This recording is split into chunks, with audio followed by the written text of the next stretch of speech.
everyone. Thanks so much for attending today. Without further ado, I'm just going to go straight into the presentation. So I'm here to talk about comprehensive plans, zoning, and their intersection with commercial tobacco regulation. I'm with the Public Health Law Center. The Public Health Law Center is located at Mitchell Hamline School of Law in St. Paul, Minnesota. We acknowledge that we are in the indigenous homelands of the Dakota people, also known as the Sioux Nation, and that 4 federally recognized Dakota tribal nations remain in the area. The region is also shared territory with the Anishinaabe, also known as the Ojibwe or Chippewa, and the Ho-Chunk Nation also has historic ties to the region. We appreciate the ongoing stewardship, spiritual connections, and lifeways developed in these homelands upon which the law school sits. Relatedly, I want to acknowledge the difference between traditional and commercial tobacco. Throughout this presentation, I will refer to the environmental impacts of tobacco, but I want to clarify. I am talking specifically about industrial scale commercial tobacco. I am not talking about traditional tobacco as it is still used religiously, medicinally, and ceremoniously in many different cultures. The Public Health Law Center offers free legal technical assistance to communities, public health advocates, and other partners. We also publish on important issues pertaining to commercial tobacco control, and we offer trainings and webinars. We do not offer direct legal representation, nor do we lobby. All of our work at the Public Health Law Center is grounded in health equity. This means working diligently to ensure that everyone has access to systems that promote healthy lifestyles. We are committed to removing all institutional barriers and applying an equity lens to our work to produce the best results for the communities we serve. The social determinants of health informs our work at PHLC. This means acknowledging that there are several factors that influence public health, including structural and systemic racism, political determinants of health, housing, environment, and a variety of other social determinants. In the context of the discussion today, we want to make sure we are creating policy with the social determinants of health in mind.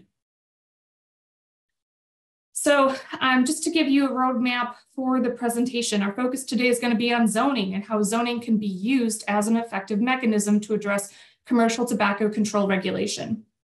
However, in order to delve into zoning and how it can be utilized to address commercial tobacco control regulation, some context is needed regarding comprehensive plans. I'm going to first give a very brief background regarding comprehensive plans, and then I'll bridge the topic of comprehensive plans into zoning, discussing how zoning and comprehensive plans intersect with one another through the land use requirement. I'm then going to delve into zoning, its power, what it is. I'm briefly discussing how zoning and comprehensive plans intersect with that land use requirement, zoning map and text, and review zoning uses and zoning approaches. I'll finally wrap up with commercial tobacco regulations that can be addressed through zoning with a few examples across the nation, more specifically California and South Carolina, for how you can use zoning to address commercial tobacco regulations. So what are comprehensive plans? They are intensive and detailed. It can easily become overwhelming when trying to abstractly grapple with all the requirements that is the comprehensive plan. This is why I really like the analogy of the comprehensive plan as a framework, or for those who like home improvement shows, the foundation of the building of a home. And it's that foundation of the building of this home that continues to expand every day and every year, and thus requires renovations, expansions, and therefore guidelines to address all those additions, those additional dwelling units and junior additional dwelling units to fit all the people joining the family. Essentially though, as you can see on the screen, it's future development and growth of a city. It's a long-term framework for policy decisions, and it really wants to outline that city's physical development and growth, and then those impacts of that development on economic and natural resources. So comprehensive plans, they look different in every state. Some states don't even use that terminology. Instead, they call them a general plan or a master plan. But for the purposes of today's presentation, I will be using the terminology comprehensive plan, as this term is the most commonly used when factoring all states' terminology. When looking at whether your state requires a comprehensive plan, the first place you're going to want to check is your state statute. Some states have a very specific requirement, such as the state of California. It is not optional to have a general plan, and that's what they call it in California. General plans are required for cities and counties within that state. In the state of Oregon, the law requires each city and county to adopt a comprehensive plan, and the zoning and land ordinances are required to see that plan come into effect.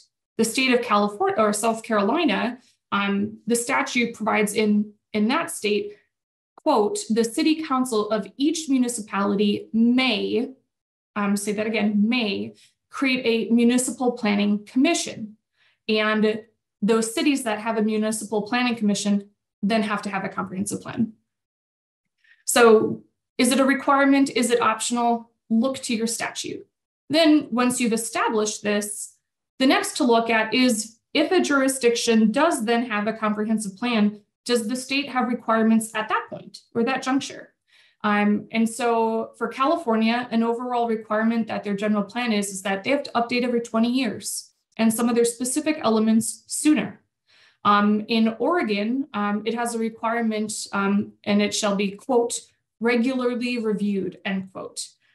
South Carolina requires a view of the comprehensive plan every 5 years and update every 10. Also, most plans are going to have elements they want jurisdictions to touch on. What is an element? It would be like a topic area. And an example potentially that you would see, a common denominator element that you could see across all states would be like land use. Land use would be an element, and land use designates the type, intensity, and general distribution of land uses. Transportation would be an element, and this would be walking, all types of transportation, but also commercial trucking, people going from work to home, also any sort of mass commute, so such as like trains, light rails. It also addresses housing. What are the projected housing needs? How do you address those housing needs and also anticipate that community's future growth? Conservation of natural resources. While they might have different terms or titles, most states have some sort of method in which they acknowledge that resources are being utilized, how to conserve them, and how to appropriately manage how they are essentially used for agricultural or commercial purposes. There's also public facilities and services. So different jurisdictions offer public works or public resources. You can see that with like gas or electric, et cetera.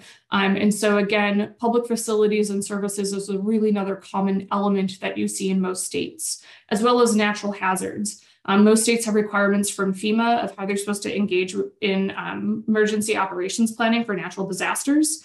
So most states are going to have some sort of an element, whether it's natural hazards or safety, that is going to address those areas. Within those elements, you will have a goal, policy, and then you'll have action items. So how do we make these policies come into fruition? So they'll say, here's action item 1, 2, or 3 to make sure that this policy comes into play. And then some states, South Carolina is one of them, have a time frame where they say, hey, this is where our action item is. This is, say 2023 is when it's starting. We want this to be done by 2026. And they'll put that then in their action items for this policy they want to see come to fruition. So to give you a bit more of an idea of how different states operate regarding comprehensive plans, I'm going to review the required elements for California and South Carolina, as well as the state planning requirements for the state of Oregon. So in California, general plans are required to address 7 elements. Those are the ones in the black text. And I'll explain the one on the bottom. Land use, like I said earlier, but here it also includes facilities, public buildings, industry, waste, where they go and where they're all located within a community. Circulation, how you deal with transportation. Housing, projects future housing needs. Conservation, so it looks at the conservation and development and use of natural resources. Open space, which details long-term preservation and conservation for open space lands, including natural resource preservation and managed production of resources, agriculture, recreation, public health, and safety. Noise, so it identifies and appraises noise problems within the community, and that is used as a basis for land use distribution. So for instance, you're not going to have mining next to a residential zone. And then also safety establishes a program to protect communities from natural hazards. So some communities in California are required to have an eighth element, that being environmental justice. Environmental justice is a popular terminology that has been used more and more. President Biden even addressed the call for different jurisdictions to focus in on environmental justice. But essentially in California, this means both cities and counties that have a disadvantaged community, which is defined by statute, has to incorporate environmental justice policies into their comprehensive plan or general plan. It's either in a separate element all by itself, or they have to integrate those requirements into the elements you see above in black lettering. A few things for California: when they're doing all these elements, they all have to be long-term, they all have to be comprehensive, they all have to be consistent, which means they have to reflect the community vision for a span of years. They have to plan 20 years out, except for housing, that's 8. They have to be comprehensive. They have to be geographically complete, including areas they can annex. Addresses all issues relevant to the jurisdiction. And it could incorporate other nearby plans. So for instance, like regional water plans, they could be required to incorporate that. And then also consistency. Every element has to be consistent with each other. It also has to be consistent with regional plans. No single element or part has any greater value over another part. And they do this specifically because they want to make sure whatever the land use or zoning that's happened to effectuate these elements, they're all consistent and you're not going to see them battling each other out. And then again, that zoning is related to through the land use element. So, and I'll talk more about that in a little bit. Now, Oregon is a little bit different. Oregon requires that the local comprehensive plan be consistent with statewide planning goals. You can see there's quite a lot. But interestingly enough, when you start comparing California and Oregon, you start looking at the natural resources, scenic, historic areas, and open spaces. All right, well, yeah, open space and open space, they're both addressing the same things. Air, water, and land resources quality, beaches and dunes, coastal shorelands, estuarine resources. Those also look like that, those natural resources that you saw in California. And so you're starting to see like this common theme of what jurisdictions are trying to focus on and what they're trying to protect. So the state of Oregon requires that all of these elements are to be addressed for the statewide planning goals. Now, these goals are accompanied by guidelines that were developed by the state of Oregon. However, they're guidelines, so they're not required. They are there to help support jurisdictions create plans that are consistent with the state required planning goals. Now, South Carolina. So South Carolina enacted South Carolina Code Title VI, Chapter 29, which is their Comprehensive Planning Enabling Act. It provides cities and towns with the power and the authority to undertake planning and adopt zoning and land use regulations as tools to guide the development in their jurisdictions. While the law does not require local jurisdictions to adopt a comprehensive plan, it does establish that jurisdictions who elect to form a local planning commission has to have a comprehensive plan. So that commission then is responsible for the development of the comprehensive plan for the jurisdiction. The planning commission evaluates the plan every 5 years, and they update the plan by resolution every 10. When they're getting ready to update that plan and have it enacted, it's submitted to the city or town council. Then there's a public hearing. And then after the hearing, they must adopt the plan by ordinance. As you get into the minutia of how each state operates for their comprehensive plan, there's typically a public comment and public review period. This is pretty common across all boards. South Carolina provides that their planning process for each element should, 1, include an inventory of the existing conditions of the jurisdiction. So for instance, this is how many people we need to house. This is how many housing units we have available. Then it has a statement of the local government's needs and goals, and then also implementation strategies with timeframes. I would note that timeframes are a best practice along with implementation strategies, as it holds jurisdictions accountable for their policies and goals and making sure that they come into effect. Now, I'm going to be focusing on two different zoning powers, one for the state of California, one for the state of South Carolina. So there's a constitutional power, granted power to municipalities in the state of California. It's found in the Section 7 of Article 11 of the California Constitution. It provides that any county, city, town, or township may make and enforce within its limits all such local police, sanitary, and other regulations as are not in conflict with general laws. This is affirmed, and there's numerous California court cases that affirm this. So, but I also am going to highlight here public health, safety, morals, and general welfare. Remember that. This is going to come into play later. So those are the zoning powers for comprehensive plans and zoning for California. Now, this is a zoning ordinance power for South Carolina. Zoning ordinance must be for the general purposes of guiding development in accordance with existing and future needs and promoting the public health, safety, morals, convenience, order, appearance, prosperity, and general welfare.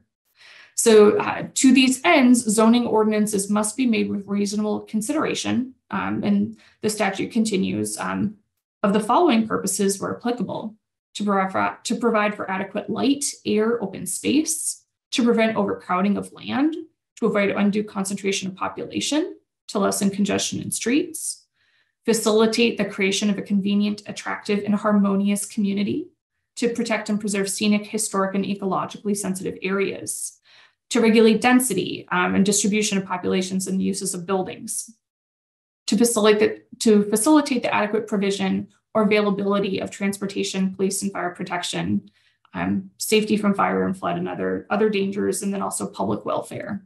So you can see a common theme between the two states and the powers that are prescribed to local municipalities to do comprehensive plan and zoning. So public health, and also people who are public health officials, I really want to call this out for you. This is great for you. Public health is the reason why jurisdictions have police powers, right? And that those police powers are able to enact ordinances to help with the public health. So, but also safety, general welfare, and morals. So keep this in mind when we circle back to commercial tobacco regulation. So now that we've established that municipalities have the power to enact zoning ordinances, let's talk about what zoning is. Now, a quick note before moving on. You will need to look at your state statute and also talk with local counsel regarding where municipalities' authority is derived to enact a zoning ordinance. I will not be going into preemption on this webinar. I will not be talking about Dillon's rule or home rule. So I just want to let you know, again, we're not delving into that. There's a lot more minutia when it comes into what powers you have, what you can and can't do. It's always a good idea to consult with your local counsel, which again, if you're working with the public health department, that's going to be either your city attorney, your county attorney, district attorney, etc. So zoning, what is it? And I also just want to take a moment to bridge that gap between comprehensive plans and zoning. So the land use element, as described earlier, designates the type, intensity, and general distribution of land uses. So again, where housing would go, public buildings, industry, waste facilities, right? It lays out the pattern for the city or the county's future development. So when people visualize the land use element, they're usually seeing like a map, and that's accompanied by text. So the land use element designates land uses and plans for future development through the zoning ordinances. So that's how they connect. So while some states like California require that zoning ordinances need to be consistent, comprehensive, and long-term with their comprehensive plan, others don't. So it's a best practice to make sure that there is consistency, however, with your comprehensive plan and the jurisdiction and the zoning laws that are being created to effectuate them. This is a best practice. So as you can see on the screen too here, again, that purpose of zoning is to balance private property right interests with community interests. And again, it goes into that well-organized, safe, healthy environment for all. So it is about health, it is about community here. Before we go a little bit more into zoning and clarifying, again, uses and types and the rationale for it, it's important to note who are the hearing bodies as it relates to a jurisdiction zoning ordinances. There is the Planning Commission. I referenced that in South Carolina. But, and this will vary based on the state that you were in, but a planning commission generally will consider their comprehensive plan and specific plan amendments, zone changes, and major subdivisions. There's also a zoning adjustment board. So this board would consider conditional use permits, variances, and other minor permits. We'll talk a little bit more about conditional use later. The Architectural Review or Design Review Board, it reviews projects to ensure that they meet community aesthetic standards. If y'all have been on a vacation in a town that they have a historic downtown and all buildings you've noticed kind of look similar, well, there is a reason for that. That is the Architectural Review or the Design Review Board. They're trying to make sure that there's a community aesthetic that is being met. So some jurisdictions designate their board of commissioners as their city council as they review their board for their zoning ordinances. So again, these are typically going to be the hearing bodies that are engaging with the comprehensive plan and also zoning ordinances. So let's talk about rationale, and we'll see if there's any terminology that sticks out to you that I've already reviewed. So these are the following are all potentially rationale for the enactment of a zoning ordinance. It depends on your state. This here, quite a few of these are being brought up from the state of Wisconsin.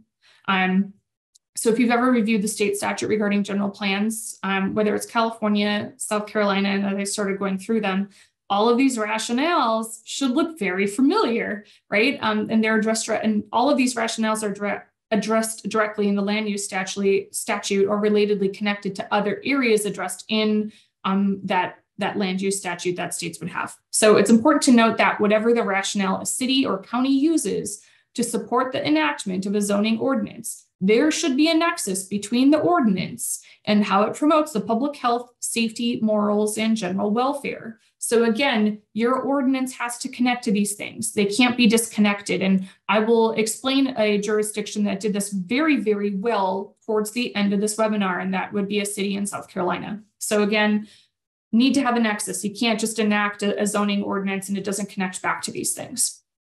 So the rationale or purpose of the zoning ordinance should also be tailored to that specific jurisdiction, not only as a reference for the review board and the planning commission, but also for the instance, and if that zoning ordinance is ever challenged and you start to have the Supreme Court go through it. So especially if there's an appeal and it goes up to that level. And again, that community in South Carolina did just that, and it did go to the Supreme Court. So again, you have to make sure your purpose and intent and how it relates back to your zoning rationale, that matters. So a zoning ordinance consists of a map and a text. As you can see, this here is from the city of Brea. That's a city in California. The map divides the geographical area or community into districts. Some call them districts, some call them zones. I'm going to refer to them as zones because we're talking about zoning. So these zones are then classified into categories, and that dictates the manner in which they can be used. So some zones are designated for residential. A lot of you have all seen like in suburbs or pictures of suburbs in many states where you just see house after house after house. It's probably because it is zoned for residential housing only. So again, these categorization of zones can designate what's being done there. There's also some that are commercial, right? You might like be familiar with some downtowns. You're like, oh, there is no single family residential home next to all these businesses. Probably because it is a zone for commercial, right? And the same with industrial or mixed use. These are all things that they have a designated use within that zone.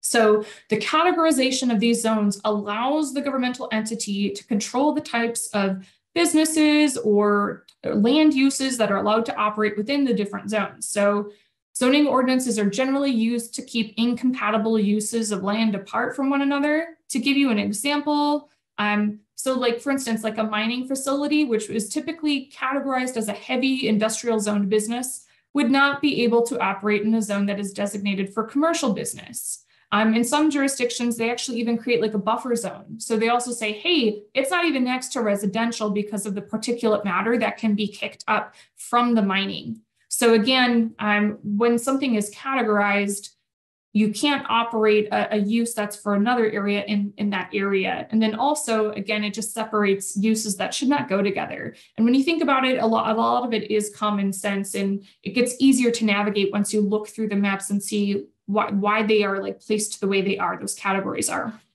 So properties then are categorized into zoning districts based on the types of properties that are already in that area, as well as taking into consideration the comprehensive plan for that city, town, or village.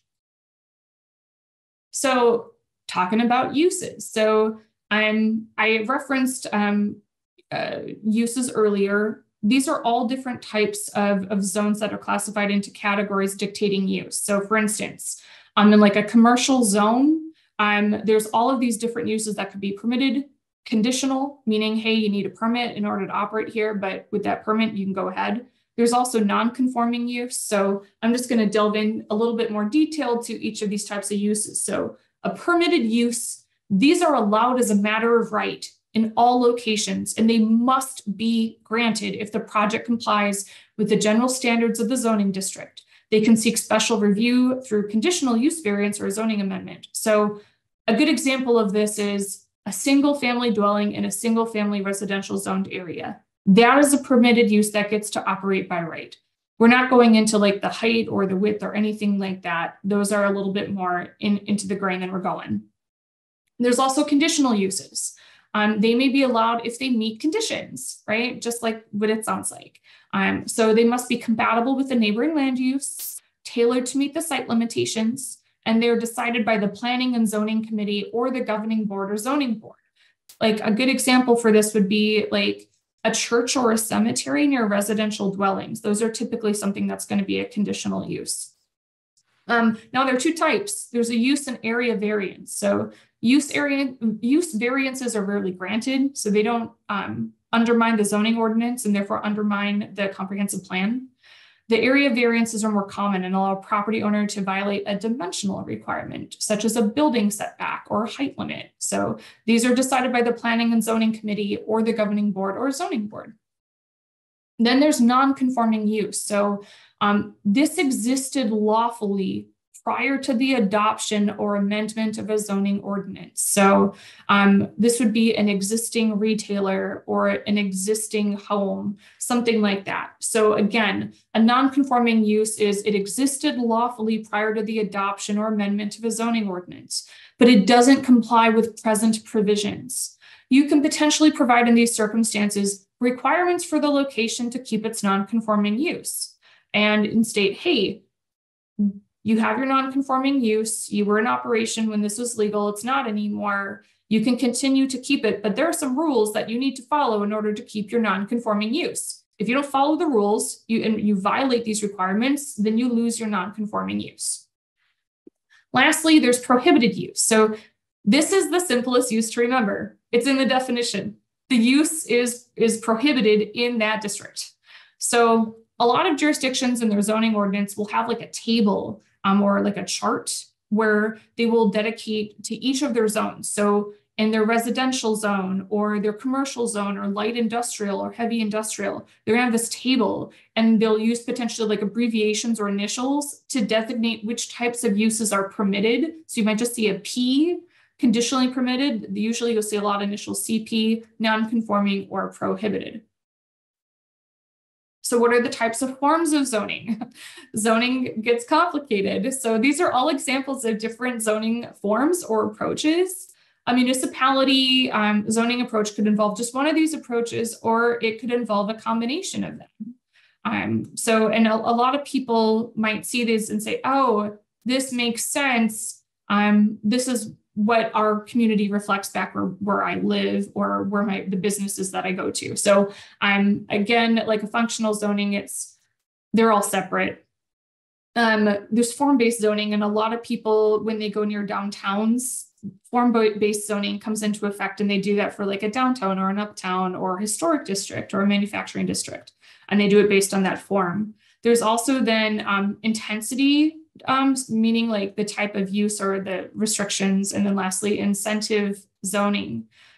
you'll see rewards for development in specific areas where jurisdictions are trying to get more development, and they can incite the provision of amenities. So these are all different forms of zoning that jurisdictions can take. And again, within these forms, they can do conditional use, prohibited use, a non-conforming use, etc. So now that we did a crash course on zoning and comprehensive plans, how does zoning intersect with the general or comprehensive plan? Well, it builds upon the land use element foundation by translating the generalized use of designations of a jurisdiction's comprehensive or general plan into enforceable ordinances and regulations. Essentially, zoning offers the specificity and legal force to make land uses a reality. Now, when used in conjunction with conditional use permits, zoning can accomplish results similar to licensing, which brings us full circle back to commercial tobacco regulation. So, zoning, commercial tobacco regulation, what are some examples? So, prohibited use, now you know what they are. These are ways where you can, in a zoning ordinance, say there's prohibited use. So, vending machines. Vending machines can be a prohibited use in commercial areas and all of these areas. Mobile vendors, meaning someone that's not at a fixed site location, that can be a prohibited use. Pharmacies selling commercial tobacco. Pharmacies are supposed to be reflecting health. And so they can say, no, any pharmacies can be a use, but the one condition regarding the pharmacy within this business district is you can't sell commercial tobacco, or just a prohibited use outright of, again, pharmacies can't sell commercial tobacco. There's also like a conditional use permit. So for instance, tobacco retailers could be granted conditional use permits saying, hey, you can function in this jurisdiction. However, here are some things you need to comply with in order to have this permit. Essentially, like a conditional use permit or condition set, and a permit is granted to the business if those conditions are met. So it can be rescinded if those conditions are violated. So like capping, communities can limit the number of licenses issued for retailers. So they can say, hey, there's this number of conditional use permits that we are going to hand out. That's it. So one option is to set the cap at a total number of licenses or permits that can be held within a district, or require any prospective retailer in excess of the cap to join a waiting list until an opening becomes available. A second alternative would be setting a total cap. But when a license is not renewed, or for instance, a permit is not renewed, if like a retailer decides to stop operating in that district, that conditional use permit is not given to another business. It's just retired, reducing those overall number of retailers in a jurisdiction. So caps can be applied based on a geographic boundary, such as a zone, or it can be set by a total cap for a city or county. There's also sampling. So communities can say, hey, conditional use permit, but you cannot have sampling on the premises. So people cannot smoke, people cannot taste or do any of those things on the premises. And there's also, again, you can do a conditional use permit regarding, hey, you have to comply with all federal and state laws, and also local ordinances. So retailers can have this conditional use permit, but if they violate any of these laws, they lose their license. So there's other considerations as well to incorporate with conditional use permits, such as self-service displays. The list that I'm giving up there, this is not an exhaustive list. Those conditional use permits can also regulate density. Also, so zoning, one of the things that zoning can do, and I've seen in a lot of jurisdictions in various states, is they can say the proximity to other locations, so potentially other retailers, so like other tobacco retailers, other cannabis retailers, proximity to youth-oriented facilities, or proximity to residential zones, so you don't have this density of a specific type of business in a location. So the first is proximity to other retailers. So this is a lovely graphic that basically shows communities can restrict how close retailers can be to each other, right? So if it's within like 500 feet, that other retailer does not get to have their business in operation there. Now, if it's 1,000 feet, as you can see, the retailer in the upper left-hand corner, they are able to operate there, potentially in in relative distance to the other retailer, but the two within the red circle both cannot be there. One has to go, or one cannot get a permitted use granted there. There's also proximity to youth-oriented facilities. So communities can restrict how close retailers can be to schools or other areas frequented by youth, like the library or park or a daycare facility or a recreation facility. This focus and regulation can be used as an effective strategy to limit youth access to retailers. However, an important externality to consider is whether such spacing restrictions cause retailers to concentrate in certain areas outside of the prohibited areas. One of the things that I learned, and I was working with local public health organization in California, and that local public health official nonprofit was talking with a teacher in a specific zone in this community. And the teacher had mentioned the comment that there was a really high amount of suspensions and eventually expulsions for students because they were violating their drug policy. And if people aren't aware, most schools have a drug policy that actually also includes commercial tobacco, because nicotine is a drug. And so this teacher was mentioning, wow, we have like this really high number of suspensions and expulsions. This isn't great. And the nonprofit public health person asked, hey, what zone is the school in? And they said what the zone was. And they're like, did you know that your zone has like 180 retailers in your zone as compared to all the other districts that do not have that many, way less, like in the 40s or 50s? But also those other schools and those other zones, they had way lower for suspension and expulsion.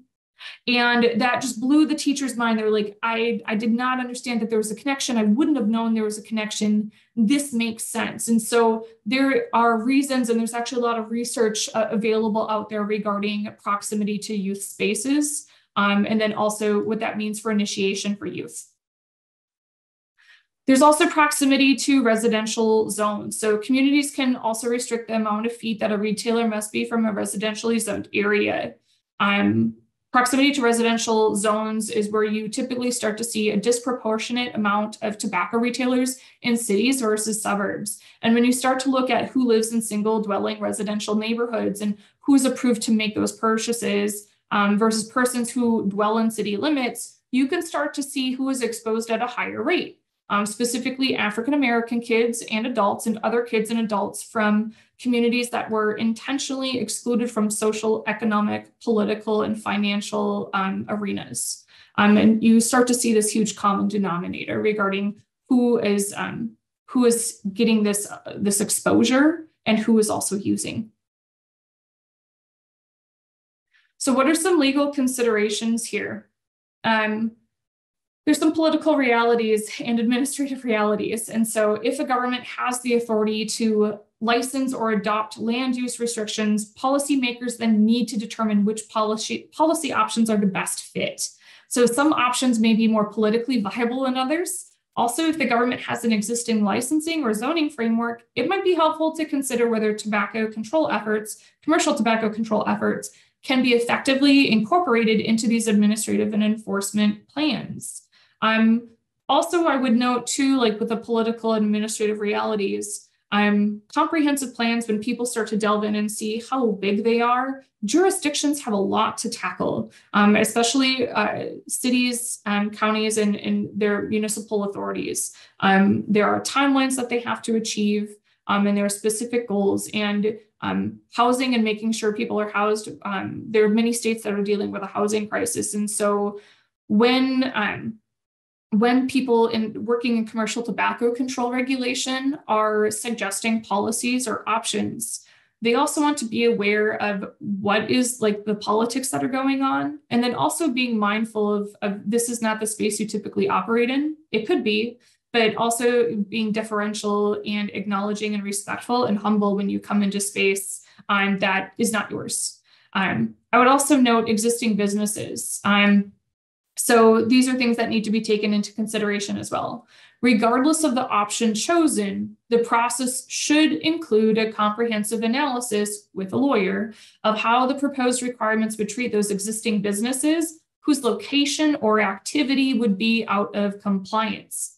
Drafters should fully understand the legal ramifications of placing these conditions on such businesses. Now, typically, I'm used to a model where if a local government has someone who works in public health or any sort of policymaker, they create the policy first. Then they send it off to their city or county attorney for review, right? Now, or district attorney. Now, the issue kind of with that approach is they're responding to things that are already being done versus they're creating the policy together. Attorneys are very much aware and at least can research what are legal ramifications of what could happen here. Now, if you see below, these are all these constitutional challenges that could arise depending on the approach you want to take with an existing business. And so it's a really good idea if a jurisdiction wants to go this route, talk with your city attorney, talk with your county attorney, make sure you're all on the same page, and also work together. It can really bring about some strong results. And also, especially if someone wants to litigate it, like one of those businesses that may no longer exist, everyone is prepared on the same page for when that could occur. So here are some constitutional challenges that could occur if you have some sort of amortization. So takings, nor shall private property be taken for public use without just compensation. So everyone's pretty familiar with what that quote is from, but essentially it's just saying, hey, the government can't just take private property. You have to pay them for it. This only comes into play if you are prohibiting someone from doing something that they were previously able to do. So state law controls what is considered property, may not have a property right in license to sell commercial tobacco. Some states specifically say that the license is not a property right, but a privilege. But even if you do, likely not a regulatory taking to rescind that license. And there's a three-part test for regulatory takings: the economic impact of the regulation, whether the government action interferes with reasonable investment-backed expectations, and the character of the government action. And of course, commercial tobacco industry could also threaten a lawsuit, even if it doesn't have a strong legal basis. There's also equal protection. Generally, you have to treat similar groups similarly. And so again, some states have, like, for instance, I'm going to give the pharmacy example. So you could say, hey, no pharmacies are allowed to sell commercial tobacco. Let's say a jurisdiction decides, oh, but you know what, but I'm going to exempt like a big box retail store, like CVS or Walmart, etc. That's not good. You're then treating people differently that are situated similarly. So again, equal protection, that's a constitutional challenge that could arise depending on like what you do or how you do it. And then lastly, First Amendment, you have to be careful that the license rules or the rules that you are engaging in, even with zoning, don't limit a business's free speech, which includes advertising. So when you start to regulate advertising, you start to get into a little bit more dicey waters and really want to talk with an attorney. So I would just say, if you remember like the graphic warnings case, or the tombstone advertising case, or the free gifts cases, these are all examples of, for instances where people attempted to regulate the First Amendment and it didn't work out so well for them. All right. So zoning considerations for existing retailers: legal non-conforming use, or reduce existing retailers through attrition, amortization, or buyout. So if a city does not want to deal with litigation when enacting a commercial tobacco regulatory policy through an ordinance, they can designate existing retailers as a legal non-conforming use for the zone it is currently in. The retailer doesn't fit within the city or the county's current rules, but its existence is legal. So for instance, let's say a jurisdiction says, you know what, youth vaping is up. We really want to address this. So we are going to create a zone. And it's going to be a 1,000-foot radius around any school or any school or youth-oriented type area. And within that 1,000-foot zone around these locations, there can be no tobacco retailer. They're just No, we're not doing that. So jurisdiction does that. Well, what about all the retailers that are still in that proximity? This is what we're talking about. So you could say, hey, you're not supposed to be there. Our zoning code has changed, but we're going to grant you a legal non-conforming use. And here are some restrictions regarding that. Like, you can't break the law. If you break the law and we find that you're selling to, a lot of law enforcement will go in and do stings where they will have a underage person make a purchase. Let's say they go and do that. The retailer violates and sells to the underage person. They can lose their ability to continue to function within that proximity. Now, the catch with a legal non-conforming use is that the retailer can remain, but can't usually make a lot of changes. So, example, if a non-conforming use business is currently against that tobacco retail store, it can't become a tobacco grocery store. It's just that. So some cities have a rule that the non-conforming use retailer can't rebuild more than 50% of the business unless damaged by fire, some sort of natural disaster, or if it's unoccupied for a year, it's done. So over time, legal non-conforming uses tend to dissipate. Existing retailers can be reduced over time through amortization, and you're going to see an example of this here coming up. So where you set a period of time where the retailer can exist as a legal non-conforming use that has an expiration date sometime in the future, meaning the retailer does not get to retain its designation as a legal non-conforming use.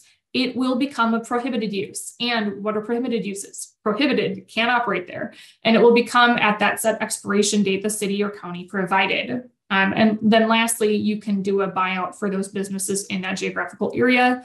A lot of city and counties already are trying to figure out where to acquire money to make sure that they're meeting the needs of the public. So buyout is typically not going to be seen as much as of an option.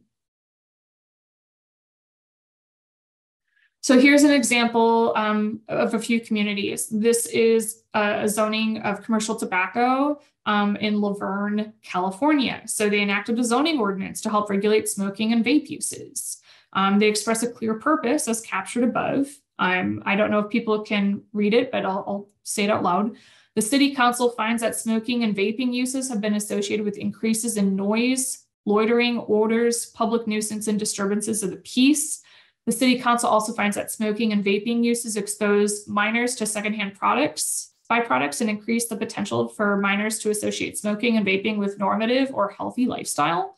The purpose of this chapter is to mitigate the negative impacts associated with smoking and vaping uses in order to serve the public health, safety, and welfare, underlining that public health, safety, and welfare of residences and businesses within the city. So again, they have that clear purpose, they capture it, they connect it with the public health, safety, and welfare of the residents. They then utilize conditional use permits to help regulate those uses. So they do so by establishing a proximity distance of smoking lounges and tobacco retailers from youth-oriented facilities, a proximity distance of smoking lounges and tobacco retailers from similar retail businesses. So with each other, like you can't have another tobacco retailer near another tobacco retailer or near a smoking lounge, as well as ventilation standards for smoking lounges. The zoning ordinance also provided for amortization of existing businesses as seen above.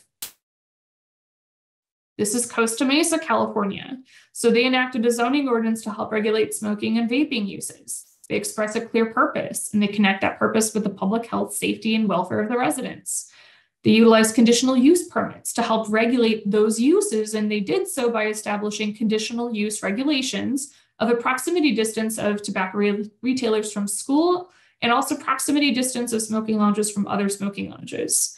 The zoning ordinance provided for existing retailers to be granted a legal non-conforming use designation, meaning, hey, you existed before this ordinance came into effect, you get to continue to exist, you have to follow the rules. Now, this the Supreme Court case for this jurisdiction here came out this year, and it was super exciting and really loved what Myrtle Beach did. And so we're going to spend a little bit more time on Myrtle Beach because they did such a great job. So the impacted retailers, so essentially Myrtle Beach decided to create an entertainment overlay zone. And they established this entertainment overlay zone, meaning their historic downtown that's near the beach. So they said, hey, you know what? We're going to create this zone. In this zone, We realize that like tourism is a huge thing for us. We need to protect our tourism. And we also want to make sure this is an attractive place for tourists to continue to come. So we need to put some regulations down to make sure that continues to happen. So we continue to bring in economic development and use that to benefit our residents and our community. So what they did is they established that all tobacco product retailers, cannabis retailers, smoke shops, CBD consumable stores, smoking lounges were prohibited within the overlay zone. So this is an entire historic downtown area. None of those retailers or businesses are allowed to exist anymore within this really large overlay zone.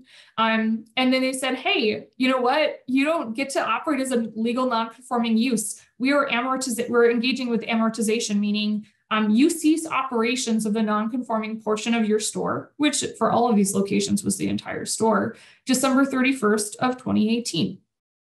So this is what they did. And the impacted retailers were upset and they litigated the decision of the city. And the city's decision was upheld by the South Carolina Supreme Court. And I think Stephanie is going to be putting a link to that Supreme Court case in the chat. Also, a link to that specific portion of the overlay district. So you're going to get a whole link to Myrtle Beach's comprehensive plan, but I think she's going to include a page number in there. I think it's 382 maybe, where they go into depth of the overlay zone.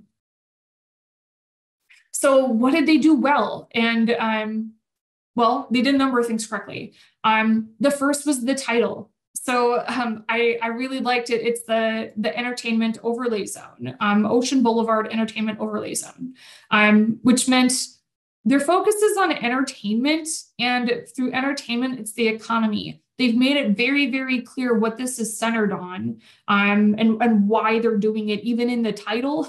And then their first point right after their title, number one, is, quote, without debate, the city's economic engine is tourism, end quote. And so what they did is the focus on this section, it wasn't health driven, it was economically driven. It was really focused on the economic development of the community and the goals within the comprehensive plan to keep that development going, and to make sure that the city continues to thrive. And so what they did, they then logically connected after that first numerical one, they start connecting all the steps of what are we focusing on with the tourism? Why is this our economic engine? What do we gain our tourism from? Who's attracted here? What are the types of tourists that we have in our jurisdiction? And how do we protect them and protect the spaces that they're going to see the most? So they come back and they tell more people this was a great vacation. And so they then at the very end logically connected all of these steps, why tobacco product retailers, cannabis retailers, smoke shops, CBD stores, smoking lounges would need to be prohibited. And then they clearly identified the overlay district with the map. It has clearly defined terms. They were not ambiguous. They have a lot of definitions in there. And then they treated all of the retailers similarly. So the tobacco retailer or the smoking lounge, the cannabis lounge was not elevated over that. They were all treated the same, right? And this is really great. Again, it shows you're taking away potentially the fact you're like, hey, equal protection. No, everyone is the same. Everyone's treated the same, and it's all done for this specific purpose. And then they gave notice. They said, hey, we're enacting this ordinance. You have until December 31st of 2018. At that juncture, you then become a prohibited use. You have to stop all operations. And so one of the things that I think people can take away from this is there's a lot of small towns where it's very, very hard to enact like a licensing scheme. And then also the money and the resources to carry that out. Every city or county, though, they have a zoning ordinance and you get to see like specifically it should be crafted or tailored to that individual jurisdiction.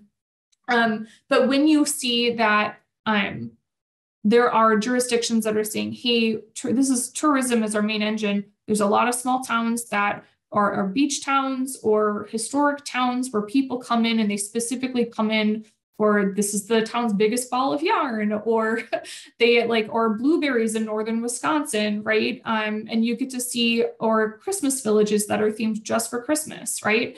These are specific communities that make their money from people visiting them. And so they have that capacity when working with city attorneys or district attorneys. They can create a really, really strong purpose and intent along with public health attorneys to protect that town, to focus on what those towns' needs are, to specifically tailor it, and to make sure that you're protecting those communities. And one of the greatest things about this is, well, a lot of this is economic driven. When you start going back to the zoning rationale, public health, welfare, safety, all of these things are being covered when you start working and going into commercial tobacco regulation. We have the statistics, we have the research to go to how this serves public health, how this serves public safety and welfare. And so I do want to, I'm going to stop sharing here if I can find where my screen is. Hey, Rachel, we had a question from the chat from Ron in the chat that was echoed, which is the last one in the Q&A there, that if immortalization was passed in December 2018, or that was the deadline, when was it initially passed? August. If I'm not mistaken, it was in August, and I'm just like opening the chat and looks like Heather was all over that. And it says, it's ruling August 14th, 2018. So nice job, Heather. So again, they didn't give much time for a phase out, a little less than 6 months. So not long at all. Someone asked about townships, and can townships pass a zoning law for tobacco retailers? So it depends based on your municipality and sort of what those powers are. So you're going to want to go into your zoning laws, and you're also going to want to see how zoning powers are afforded to that municipality so they can do that. And you can potentially work with someone in public health, or also reach out to your local attorney or local counsel to see if this is something that is preempted. And I saw that someone put a question in regarding preemption. But essentially to see if this is preempted or not. Some jurisdictions do a lot of preemption, and there's specific things in point of sale, like Louisiana. Louisiana preempts quite a bit of point of sale. And so there would have to be some unique nuances to that if a jurisdiction in Louisiana were to try to pass a zoning law regarding commercial tobacco retailers. So the answer is, it's a very lawyer answer. It depends. You're going to want to talk with someone. So what will be some of the best strategies for zoning enforcement, and where can we find zoning ordinance language samples for rural or non-rural locations? I'll answer your second question first and then go into the other one. So for the zoning ordinance language samples, you might not see some. It's going to want to be jurisdiction specific. So one of the things that I've seen other jurisdictions do, at least in California or even sometimes in Wisconsin, is if they see a zoning ordinance that's passed that has worked well, they will look at a local jurisdiction or community and say, hey, we really like what you did, or we saw your ordinance and we're going to just adopt this. And so some of it, people look at like what's going on around them and what people are doing. And you can go into the zoning ordinance and type in commercial tobacco or tobacco retailer, and you can see whether or not they're actually using the zoning ordinance. And I would note, some jurisdictions specifically use zoning ordinances. Some don't. Some use licensing. But one of the things I've noticed is more rural communities, at least in California, I spend a lot of time doing commercial tobacco regulation in California. More rural communities will function with comprehensive plans and zoning because they just don't have the monetary support to do full-scale licensing enforcement out there. And then that also then goes into enforcement, making sure you are on the same page with the city council, you're on the same page with the zoning review board, and everyone is on the same page regarding what are the goals of your community. So for instance, if the goals of your community are specific, I just want economic development, we want to make as much money as possible, and we don't necessarily care about the public health. That might be a really hard thing to have consistency with that zoning board if they have a completely different goal. However, most jurisdictions are saying, hey, public health, it's really important. That's what we're doing. And so at this point, I do think it's a matter of conversation, respect, and deference of like saying, hey, this is what we're looking at, and making sure everyone's on the same page. So that way you're not granting conditional use permits or non-conforming uses. And then also making sure that the local council's attorney is involved. Generally, the attorney is going to say, no, you cannot grant a conditional use permit to retailer B if you're not doing it for everyone else. You're going to create a lawsuit for us. Don't do that. So it's also a really good idea to talk with local counsel. And then as for enforcement, essentially, again, it could be, and you see this sometimes in some jurisdictions, people call in and say, hey, my kid purchased these items and they were underage at this retailer. So you talk with the zoning board or the commission and you say, hey, this is this issue. And so then they look at that and they're like, hey, we gave you this conditional use permit for this specific reason. If you didn't violate all the rules, you're violating the rules. We're going to have a hearing now. And so enforcement can look at people just saying, hey, we're just like self-reporting, or if the jurisdiction has the resources to have someone in public health or environmental health go through and just make sure, hey, are people complying with what they need to? Do you expect the U.S. Supreme Court to hear the Myrtle Beach case? You know what? That's a good question. I don't know. The Supreme Court has a lot of things they're going to be hearing. And I think with Myrtle Beach, I think if they did, it'd be really hard for them to rule against. Myrtle Beach just did a really good job, and you can tell that they worked at some point. With local counsel because they had the clear purpose and intent, and everything goes back into the police powers for the community. And there's a lot of case law that goes in and supports the zoning power and why they did what they did. So I don't expect them to, but if they did, that would be really interesting to see how they could go overturn that. Just the law is sound, the ordinance is sound, the reasoning is sound, and there's a lot of things backing them up for why they did what they did and how they did it. I'm looking here. Have commercial tobacco companies been active, from David, been active pushing back on local zoning changes efforts? That's a good question. Normally it's going to be more private businesses kind of in coalition who've all been impacted going through and just having a joint lawsuit. But again, we see a lot more happening through licensure when the commercial tobacco companies like really dig in with litigation, like flavor ordinances in California or endgame policies out in Massachusetts. So I haven't really seen a lot of them involved, but I wouldn't be surprised if there's sort of some backdoor communications regarding supports or, potential arguments. I'm looking here. Does mapping commercial tobacco zoning regulations help spread this as local zoning ordinance adoption? So, yeah, that's a good question. I do feel that could be helpful.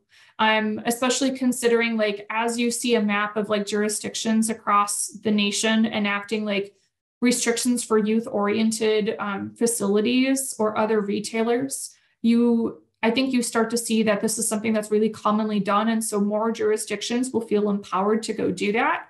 More city and county attorneys, especially when they see, hey, a lot of jurisdictions are doing this and they've confidently done it, we feel more confident in doing this too, instead of being this novel ordinance that we're taking on by ourselves. A lot of rural communities, if they're contracting, they're a local council because they don't have the ability to employ full-time. That would be really frightening to try to engage with litigation on that front, since they have to pay for that and they potentially don't have that same tax base that a larger metropolitan area would have. So I think mapping would help.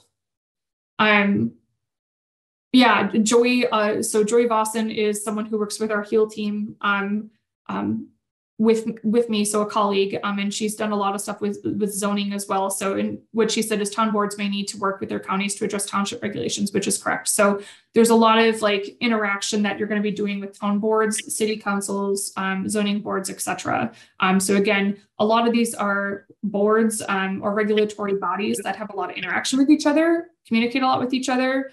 So again, it's going to the person or the entity that works the most with this would be a really good idea if you're starting to try to figure out how does your jurisdiction function with this? What do they do? I'm also seeing a few more questions. How effective are zoning laws to reduce tobacco retailer density, particularly in states that are preempted in other point of sale policy areas? That's a good question. I don't know if I've seen research specifically on that issue.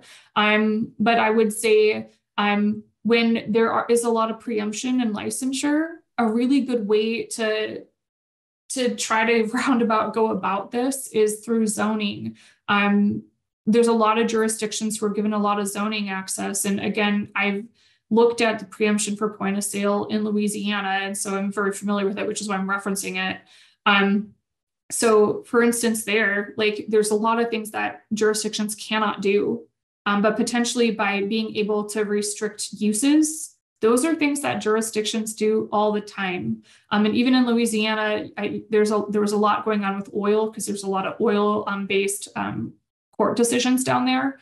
And so they found other ways to regulate these areas based on what could or could not be done in specific zones. Even though, again, oil is an area that is preempted as well in Louisiana because it's a huge economic crop for them. So I would just say, I think they are more effective. You do want to work with local counsel. You do want to talk with public health attorneys to make sure what you're doing is okay for the area you are in. But it is another way because, again, what people see, people are more likely to use. We can attend maybe 400 items in a day. The rest gets stored in our brain. And so with youth, when you see a lot of access, you see a lot of advertising, and you see that proximity, you can potentially see more use. And there is research that delves into that. And so this would be a way to start trying to figure out another way to tackle commercial tobacco regulation in jurisdictions where you're not allowed a lot of power. I'm oh my gosh, it's a 2:09, so I'm seeing I'm way over. If anyone else has any other questions, what I will do is I'm going to put my email in the chat so people can reach out to me directly, so they can ask their specific questions. I did my best to attempt to answer them all, and I thank everyone for your patience for staying on so late. And I know we're coming up on the holidays, so I hope everyone has good holidays. I do want to mention very quickly, HEAL, Healthy Eating Active Lifestyle. People who are working in commercial tobacco regulation, you're going to see a lot of intersections sometimes with healthy eating and active lifestyle. And this, I've worked with jurisdictions in Northern California where they're doing commercial tobacco control regulation, but they're also doing, like, for instance, healthy access to food, also walkways, transportation. And so there's some resources in the chat from the Healthy Eating Active Lifestyle community where they go and review 50 comprehensive plans for different public health indicators. And so some people working in public health are not just doing commercial tobacco, they're doing everything that engages in public health. And so please take a look at these resources to see just different aspects of like what comprehensive planning can do in the world of public health. Thank you so much all for your time, and hope you have a fantastic rest of your week. Thank you, everyone.